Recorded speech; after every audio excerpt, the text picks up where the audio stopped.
तो हम बच्चों, नमस्कार बच्चों। हम पढ़ चुके हैं इससे पहले गजल की व्याख्या। आज हम उसके व्याख्या के साथ साथ सार प्रतिपाद्य और उसके विशेष पर ध्यान देंगे और समझेंगे। तो एक एक शेर के साथ हम उसको समझने का प्रयास करेंगे और आप लोग ध्यान देंगे ताकि अच्छे से आप उसको समझ सको। यहाँ दिए गए लिंक पर आप क्लिक करके सीधे विषय पर जा सकते हैं, आपको सामग्री मिल जाएगी। तो देखिए, प्रतिपाद्य है कि रुबाइयों की तरह फिराकी गजलों में भी हिंदी समाज और उर्दू शायरी की परंपरा भरपूर है। इस गजल में दर्द और पीड़ा के साथ साथ शायर की ठसक भी अंतर्निहित है। इस गजल के माध्यम से शायर कहता है कि लोगों ने हमेशा उस पर कटाक्ष किया है और साथ ही उसकी किस्मत ने भी उसका कभी साथ नहीं दिया। गम उसके साथ हमेशा रहा है, उसे लगता है जैसे रात का सन्नाटा उसे बुला रहा है। शायर कहता है कि इश्क वही कर सकता है जो अपना सब कुछ खो देता है। जब शराबी शराब पिलाते हैं तो उसे अपने प्रेमिका की याद आ जाती है। अंतिम शेर में वो यह स्वीकार करता है कि उसकी गजलों पर भी मीर की गजलों का प्रभाव। ये 10 के 10 शेर जो हैं उस पर आधारित है। ये सात एक एक शेर के हिसाब से उन्होंने बताने का प्रयास किया है। यहाँ जो पहला शेर है, नौरस गुंचे पंखुड़ियों की नाजुक गिरहें खोले हैं, या उड़ जाने को रंगोबू गुलशन में परतोले हैं। ये शब्दार्थ दिए गए हैं। नौरस नया रस, गुंचे कली, नाजुक यानी कोमल, गिरह गांठें, बंधन गुत्थियां, बू यानी खुशबू, गुलशन यानी बाग बगीचा, पर तोड़ना यानी पंख फैलाकर उड़ने का प्रयास करना। ये सभी उर्दू फारसी के शब्द हैं। तो कहता है शायर कि कवि कहता है कि वसंत ऋतु में नए रस से भरी कलियों की कोमल पंखुड़ियों की गांठें खुल रही हैं। वे धीरे धीरे फूल बनने की ओर अग्रसर हैं। ऐसा लगता है मानो रंग और सुगंध दोनों आकाश में उड़ने के लिए पंख फड़फड़ा रहे हैं। दूसरे शब्दों में, बाग में कलियां खिलते ही सुगंध फैल जाती है। तो यहाँ जो विशेष है, जो कि आपका शिल्प सौंदर्य में अक्सर पूछा जाता है कि तो उसका बताया कि प्रकृति के सौंदर्य का सुंदर वर्णन है, उर्दू फारसी भाषा का प्रयोग है, प्रसाद गुण है। अब देखिए, गुण 3 प्रकार के होते हैं किसी भी कविता में। ये 3 प्रकार के होते हैं: प्रसाद गुण, ओज गुण, माधुर्य गुण। इसीलिए मैंने यहाँ स्पेशल अलग से लिखा हुआ है कि हर पंक्ति में, हर काव्य पंक्ति में अलग अलग गुण होते हैं। इस काव्य पंक्ति में प्रसाद गुण है, लेकिन ये 3 प्रकार के होते हैं। प्रसाद गुण, जब कोई पंक्ति पढ़ करके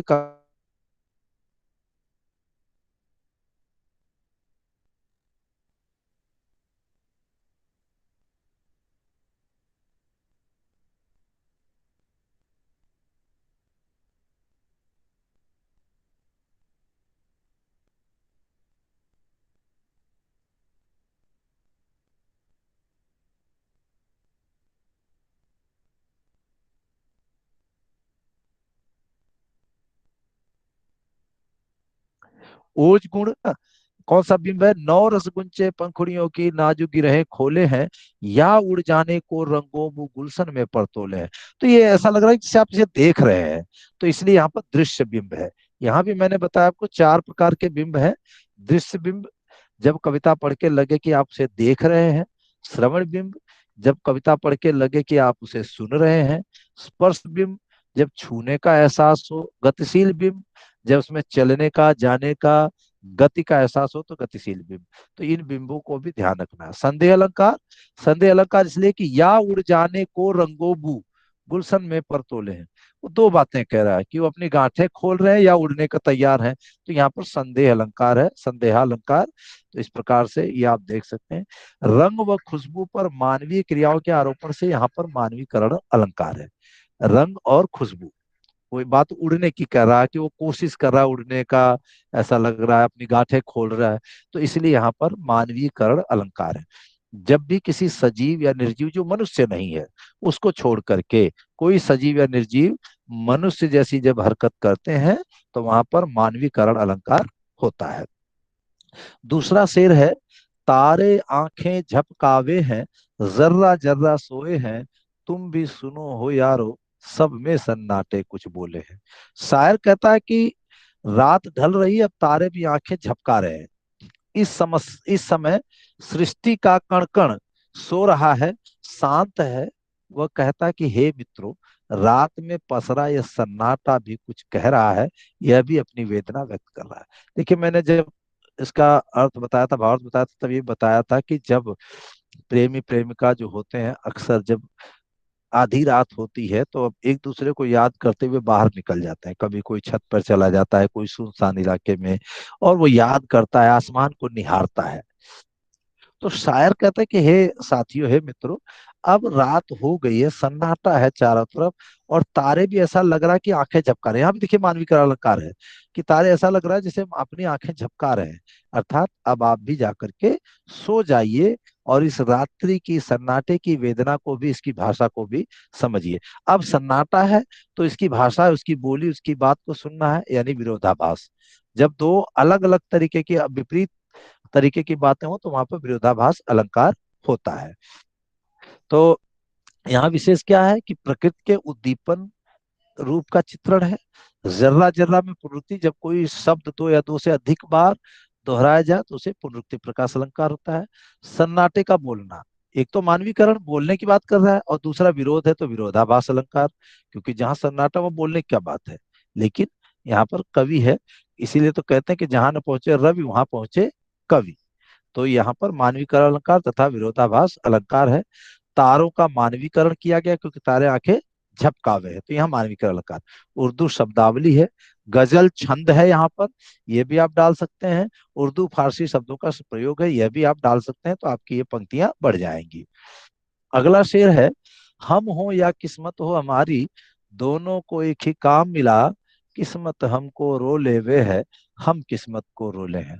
आमतौर पर देखिए ऐसा होता है कि जब हमें काम नहीं मिलता, हमें कोई पूछने वाला नहीं होता है, या हमारे पास संपत्ति नहीं होती है, तो ऐसे बहुत सारे रीजन कारण हो सकते हैं, तो हम अपनी किस्मत को कोसते रहते हैं।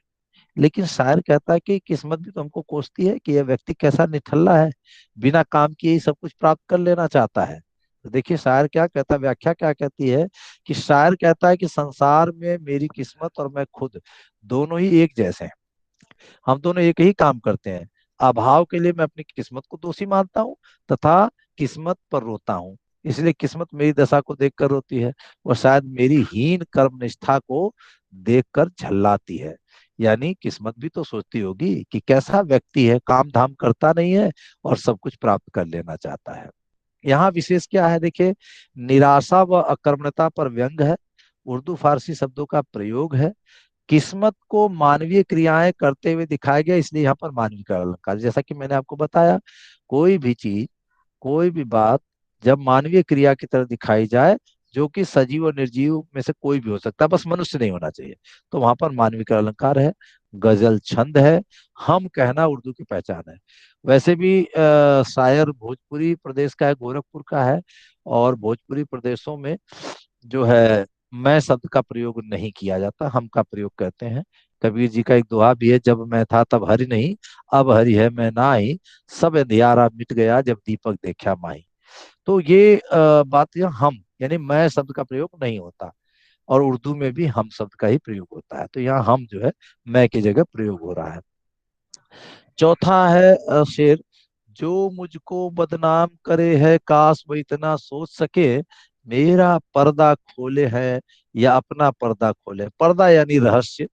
जब कोई आपकी बुराई करता है ना, तो शायर कह रहा है कि भाई अगर कोई मेरी बदनामी करता है तो काश इतना वो सोच ले कि वो मेरी तो बुराई कर रहा है, लेकिन साथ ही साथ वो अपना रहस्य भी खोल रहा है कि वह ऐसा ही है, मेरे सामने उसकी बुराई और उसके सामने मेरी बुराई। तो ये उसकी आदत है, वो अपनी आदत को बयां कर रहा है, अपने रहस्य को बयां कर रहा है।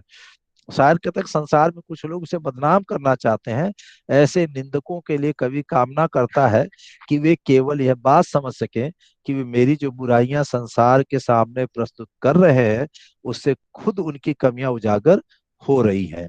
वे मेरा पर्दा खोलने की बजाय अपना पर्दा खोल रहे हैं, अपना रहस्य बता रहे हैं कि मैं ऐसा ही हूँ। विशेष देखिए, शायर ने दूसरों को बदनाम करने वालों पर व्यंग किया है, उर्दू भाषा का प्रयोग है, गजल छंद है, भाषा में प्रवाह है। ये खास बातें हैं। अगला, ये कीमत भी अदा करे हैं, हम बदरुस्ती होशो हवास, तेरा सौदा करने वाले दीवाना भी होले हैं। तो देखिए व्याख्या है, कवि कहता है कि हम पूरे विवेक के साथ तुम्हारे प्रेम के लिए पूरी कीमत अदा कर रहे हैं। हम तुम्हारे प्रेम का सौदा करने वाले हैं, इसके लिए हम दीवाना बनने को भी तैयार हैं। कवि कहता है कि जो प्रेमी है वह समाज की नजरों में पागल होता है, लेकिन सत्यता यही है कि जिससे हम प्रेम करते हैं उसके लिए हम कोई भी कीमत, कोई भी मूल्य चुकाने को तैयार रहते हैं। तो कवि ने प्रेम के संपूर्ण समर्पण का वर्णन किया है। उर्दू शब्दावली का प्रभावी प्रयोग है, कीमत अदा करना मुहावरे का प्रयोग है, और यहाँ पर भी गजल छंद। ये गजल छंद तो सब में आएगा, उर्दू अरबी फारसी शब्दों का प्रयोग है, ये भी सब में आएगा। तो इससे आप अपनी लाइनें बढ़ा सकते हैं। तेरे गम का पाशे अदब है, कुछ दुनिया का ख्याल भी है, सबसे छिपा के दर्द के मारे चुपके चुपके रोले हैं। शायर कहता है कि कवि अपनी प्रेमिका से कहता है कि मुझे तुम्हारे गम का पूरा ख्याल है, मैं तुम्हारी पीड़ा का सम्मान करता हूँ। देखिए जब भी हम किसी से प्रेम करते हैं ना, तो सबसे पहली शर्त ये होती है कि हम अपने जो जो हमारा प्रेमी है, जो हमारी प्रेमिका है, हम उसके उसका सम्मान करें, उसका ध्यान रखें कि उसकी बदनामी ना हो। सच्चा प्रेम तभी है। और प्रेम केवल प्रेमी प्रेमिका का नहीं होता है, भाई बहन का, माता पिता का, पुत्र प्रेम का, पुत्र पितरी का, और दोस्तों का, मित्रों का, ईश्वर तक से। हमारी सगुण भक्ति निर्गुण भक्ति शाखा में दो शाखाएं हैं। भक्ति काल में सगुण भक्ति शाखा, निर्गुण, और उस निर्गुण में भी दो शाखाएं हैं। एक ज्ञान मार्गी, एक प्रेम मार्गी।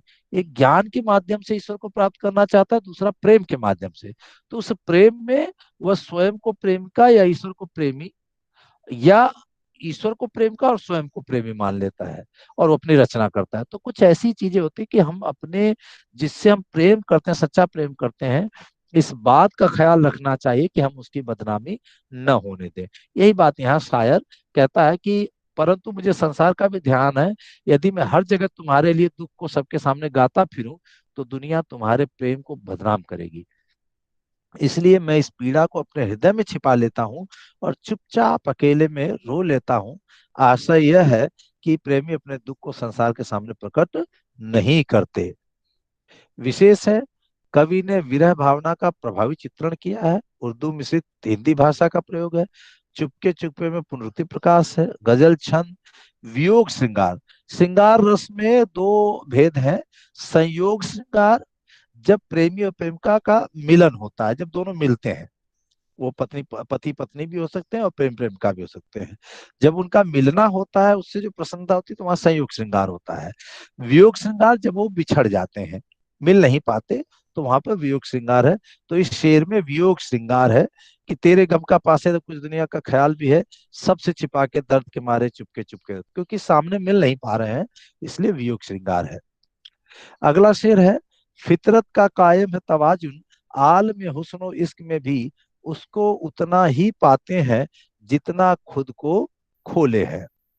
तो ये देखिए यहाँ पे एक शेर और है कि तेरी चाहत में कुछ यूं हो गए, तुझे ढूंढते ढूंढते खुद खो गए। तो ये इसी को बयां करता है कि फितरत का कायम है तवाजुन, आलम हुस्न है। देखिए तवाजुन यानी संतुलन, फितरत यानी आदत, कायम यानी मौजूद, स्थित है। आलम हुस्न, इसक में भी मोहब्बत, इश्क और सौंदर्य में, मतलब ये सारी बातें यहाँ पर है। और व्याख्या देखिए क्या कहता है कि कवि कहता है कि प्रेम और सौंदर्य के संसार में संतुलन कायम है आज भी। प्रेम और सौंदर्य में अगर संतुलन नहीं होगा, तो इससे पहले वाला जो शेर है, वहां बदनामी वाली बात आ जाएगी। आपने एक पाठ पढ़ा था 10वीं में, जिसमें वो गीत गाते हैं दोनों, और वो उसको पसंद करता लेकिन कह नहीं पाता, और वह भी पसंद करती, उसकी दी गई साड़ी को वह रख लेती। यही ठैया झूलनी हैरानी हो रामा, 10वीं में पाठ था ये, आपने पढ़ा होगा। उसमें देखिए वो जो प्रेमी एक पतला सा है, कमजोर सा है, और वो प्रेमिका काफी सुंदर है लेकिन थोड़ी हेल्दी है, और पहलवान टाइप की है, और वह भी उसको चाहती है, लेकिन वह उसके सामने व्यक्त नहीं करती, क्योंकि वो जानती है कि जो उससे जबरदस्ती प्रेम करता है वह पहलवान इसको मार सकता है। और वह कह नहीं पाता, उसके लिए साड़ी दे जाता है, जिस साड़ी को वो रख भी लेती है, लेकिन कभी व्यक्त नहीं करती है। तो ये जो प्रेम है कि बदनामी ना हो, सच्चा प्रेम वही है। तो यहाँ पर कहता है कवि कि इसमें हम उतना ही प्रेम पा सकते हैं जितना हम स्वयं को खो लेते हैं।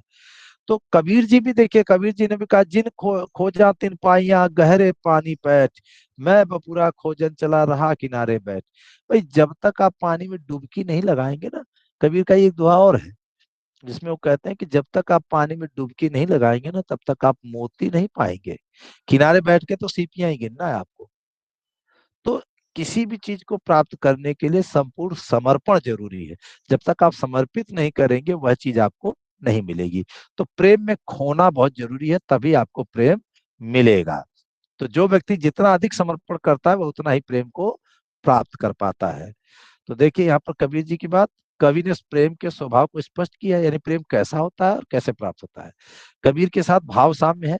भाव साम्य यानी कबीर ने भी ऐसी बात कही है, शायर भी ऐसी बात करा, तो दोनों का आपस में भाव मिलता जुलता है। खोकर पाने में विरोधाभास, भाई जाहिर सी बात, आपको जब खो दिया तो पाएंगे क्या, यही विरोधाभास है कि जब तक आप खोएंगे नहीं तब तक आप पाएंगे नहीं। आपने काले मेघा पानी दे पढ़ा है, उसमें जिक्र किया गया है कि किस प्रकार से उसकी जीजी जो है वो कहती है कि जब तक पानी बोओगे नहीं तो इंद्र भगवान पानी कैसे देंगे। तो यहाँ पर खोकर पाने वाले, उर्दू मिश्रित हिंदी भाषा का प्रयोग है, गजल छंद है। अगला शेर है देखिए, आबो ताब असआर न पूछो, तुम भी आंखें रखो हो, ये जगमग बैतों की दमक है, या हम मोती रोले हैं। आबो ताब असआर यानी चमक दमक, और बैत, बैत यानी शेर। ये जो शेर है इसी को, इसको बैत कहा जाता है, बैत। तो यहाँ पर शायर कहता है कि कवि कहता है, शायर कहता है कि तुम्हें मेरी शायरी में जो चमक दमक दिखाई देती है उस पर फिदा मत हो। तात्पर्य यह है, वो कहते हैं कि भाई पहले जांचो परखो तब, ऐसे ही फिदा मत हो जाइए। तुम्हें अपनी आंखें खुली रखनी चाहिए, अर्थात ध्यान से देखना चाहिए। मेरे शेरों में जो चमक है वह मेरे आंसुओं की देन है, अर्थात मैंने इस पर अपना सब कुछ झोंक दिया है, तब यही जा करके यह शेर बना है। दूसरे शब्दों में, कवि की पीड़ा से उसके काव्य में दर्द उभर कर आया है। विशेष क्या है, कवि ने विरह को काव्य के सृजन का आधार बनाया। विरह यानी वही बिछड़ना मिलना, प्रेमी प्रेमिका का बिछड़ना। बच्चन ने भी इसका देखिए आपने पहली रचना पढ़ी थी आत्मपरिचय, हरिवंश राय बच्चन जी की, उन्होंने भी देखिए कहा है, बिल्कुल सामने देखिए यहाँ कवि का सामने ऐसे, मैं रोया इसको तुम कहते गाना, मैं फूट पड़ा तुम कहते छंद बनाना। यानी जो कवि या शायर कुछ कहता है ना, तो आम जनता उसका अलग मतलब निकालती है। तो इसलिए ये शायर भी यहाँ कह रहा है कि ये जगमग बैतों की दमक है या हम मोती रोले हैं, यानी आप ध्यान नहीं दे रहे हैं, इसमें जो चमक दमक है वह मेरे आंसुओं की देन है, मेरी भावनाओं की देन है, जो मैंने पूरा झोंक दिया है, तब जाकर के ऐसे अच्छे शेर बनते हैं। मोती रोले है यानी विरह को व्यक्त करता है। आंखें रखना मुहावरे का सुंदर प्रयोग है, उर्दू की कठिन शब्दावली का प्रयोग है। आबो ताब में अनुप्रास यानी ब की आवृत्ति है। जब भी किसी वर्ण की दो या दो से अधिक बार एक निश्चित क्रम में आवृत्ति होती है तो वहां पर अनुप्रास अलंकार होता है। फिर से यहाँ देखिए वियोग श्रृंगार है, जैसा मैंने आपको बताया, श्रृंगार के, श्रृंगार रस के दो भेद हैं। संयोग श्रृंगार जब प्रेमी और प्रेमिका मिलते हैं तो संयोग श्रृंगार, जब बिछड़ते हैं तो वियोग श्रृंगार होता है। अगला नौवां शेर देखिए, ऐसे में तू याद आए है, अंजुमने मैं में रिंदों को, अंजुमने यानी शराब की महफिल, और रिंदों यानी शराबी। रात गए गर्दू पे फरिश्ते, बाबे गुनह जग खोले, गर्दू यानी आकाश, फरिश्ते यानी देवदूत, बाबे गुनह यानी पाप का अध्याय। तो शायर कहता है कि हे प्रिय, तुम वियोग के समय में इस तरीके से याद आते हो जैसे शराब की महफिल में शराबियों को शराब की याद आती है, तथा जैसे आधी रात के समय देवदूत आकाश में संसार के पापों का अध्याय खोलते हैं, तब लोगों को अपने पापों की याद आती है, बिल्कुल वैसे ही तुम मुझे इस समय याद आती हो। यहाँ विशेष में देखिए शायर कहता है कि विरहावस्था का सुंदर चित्रण है। अंजुमने मैं, रिंदों, गर्दू, फरिश्ते, बाबे गुने आदि फारदी के शब्दों का सुंदर प्रयोग किया गया है। गजल छंद है और माधुर्य गुण है। जैसा कि मैंने ऊपर ही आपको बताया था कि किसी भी कविता में तीन प्रकार के गुण होते हैं। माधुर्य गुण, पहला है प्रसाद गुण, दूसरा ओज गुण, तीसरा माधुर्य गुण।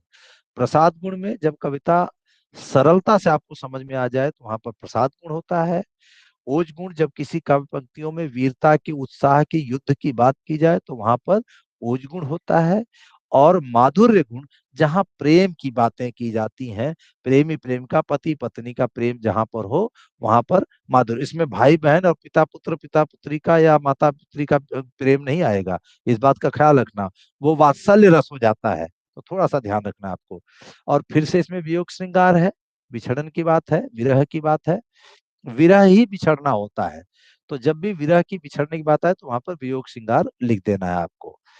10वां शेर है, सदके फिराक एजाज सुखन के कैसे उड़ा ली ये आवाज, इन गजलों के पर्दों में तो मीर की गजलें बोले हैं।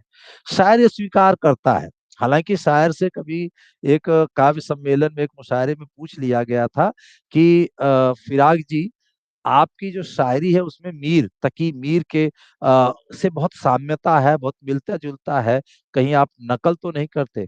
तो उन्होंने इस पर एक कटाक्ष किया था कि देखिए भाई, ये मेरी अपनी रचनाएं हैं, मेरे अपने भाव, मेरे अपने विचार हैं। अगर उनकी शायरी से मेरी शायरी मेल खाती है तो इसमें मेरा दोष नहीं है, ये उनका दोष है कि वो मुझसे पहले पैदा हो गए। तो ये उनका एक जवाब था ये। लेकिन वो स्वीकार जरूर करते हैं कि हाँ, उनकी गजलों से मैं प्रभावित हूँ, उनके शेर से प्रभावित हूँ, इसलिए काफी हद तक समानता दिखाई देती है। पर इसको नकल नहीं कह सकते, ये मेरी अपनी भावनाएं हैं, मेरे अपने विचार हैं। तो इसलिए देखिए, कहते हैं कि उसकी गजलों पर लोग मुग्ध होकर कहते हैं कि फिराक, तुमने इतनी अच्छी शायरी कहाँ से सीख ली है? इन गजलों के शब्दों में हमें मीर, तकी मीर की गजलों की सी समानता दिखाई पड़ती है। भाव यह है कि कवि की शायरी प्रसिद्ध कवि मीर के समान उत्कृष्ट है। देखिए, हम मीर, तकी मीर का चित्र भी है। तो विशेष देखिए इसमें क्या है, कवि अपनी प्रशंसा स्वयं करता है, उर्दू शब्दावली की बहुलता है, गजल छंद है, उड़ा लेना मुहावरे का अर्थ है चुराना, और गेयता है इसमें, यानी इसको गाया जा सकता है, इसीलिए इसे गेयता है इसमें। तो इस प्रकार से आज आपने इसको समझ लिया है, सभी को समझ में आ गई होगी आशा है। समझ में आ गई बच्चों?